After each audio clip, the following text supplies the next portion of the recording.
Request His Excellency, Mr. Antonio Costa, President of the European Council, to give his remarks to the media.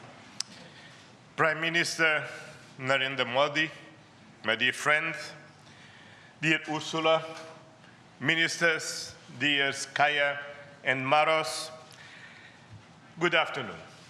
Thank you, dear Prime Minister Modi, for welcoming us on this special occasion. We were privileged yesterday to be your chief guests for the Republic Day celebrations. Such an impressive display of India's capabilities and diversity. Today is a historic moment.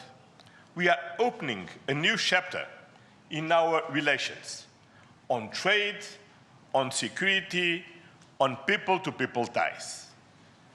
I'm the President of the European Council, but I'm also an overseas Indian citizen.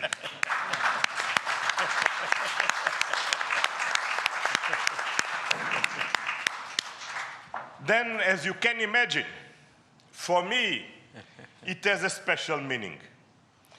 I'm very proud of my roots in Goa, where my father's family came from. And the connection between Europe and India is something personal to me. Also because we conclude today our trade negotiations. We relaunched at the latest meeting that I had the pleasure to host in May 2021 in my previous capacity. Our summit sends a clear message to the world. At a time when the global order is being fundamentally reshaped, the European Union and India stand together as a strategic and reliable partners. Today, we are taking our partnership to the next level. As the two largest democracies in the world, we are working hand in hand to deliver concrete benefits for our citizens and to shape a resilient global order that underpins peace and stability, economic growth, and sustainable development. I would like to share three messages. First, the European Union and India must work together towards our shared prosperity and security. India is the world's fastest growing major economy. Trade has flowed between our two continents for centuries. And trade is crucial geopolitical stabilizer and the fundamental source of economic growth. Trade agreements reinforce rules-based economic order and promote shared prosperity.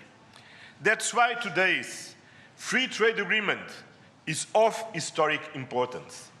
One of the most ambitious agreements ever concluded, creating a market of 2 billion people. In a multipolar world, the European Union and India are working together to grow spheres of shared prosperity. But prosperity does not exist without security.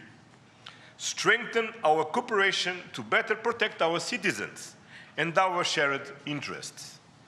Working together to counter the full range of security threats we face in the Indo-Pacific, in Europe, and around the world, reaching a new level of strategic trust between us.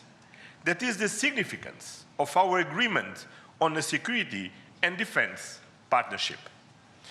The first such overarching defense and security framework between India and the European Union, and the first step towards even more ambitious cooperation in the future. This brings me to my second message.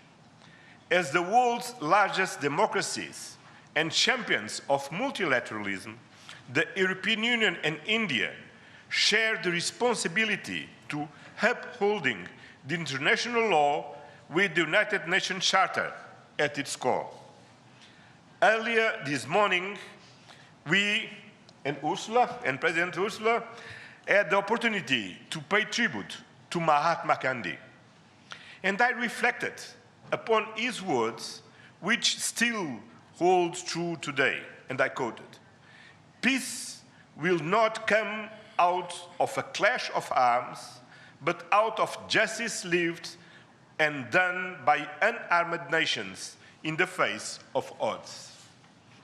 Our summit reaffirmed our commitment to supporting efforts towards a comprehensive, just and lasting peace in Ukraine, one that fully respects Ukraine's independence, sovereignty, and territorial integrity. This is a key moment. We are supporting all efforts to reach a just and sustainable peace.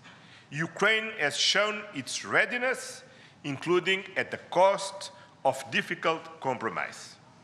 I know, dear Prime Minister, that we can count on you to help creating conditions for peace through dialogue and diplomacy.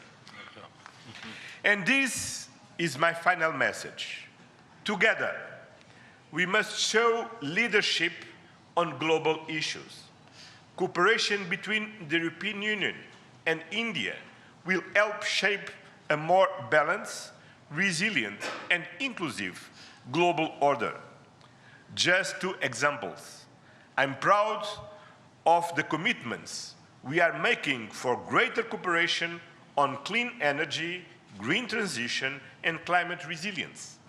And our collaboration through the Global Gateway and on the India-Middle East-Europe Economic Corridor is decisive for global connectivity.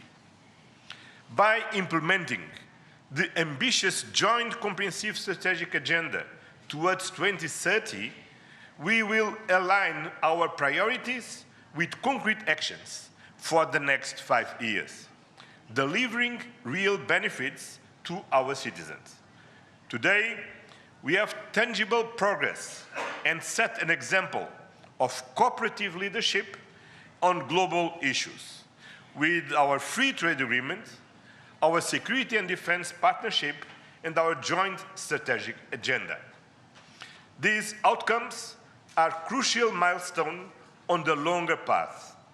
We look forward to continuing the journey together, as always. Thank you very much.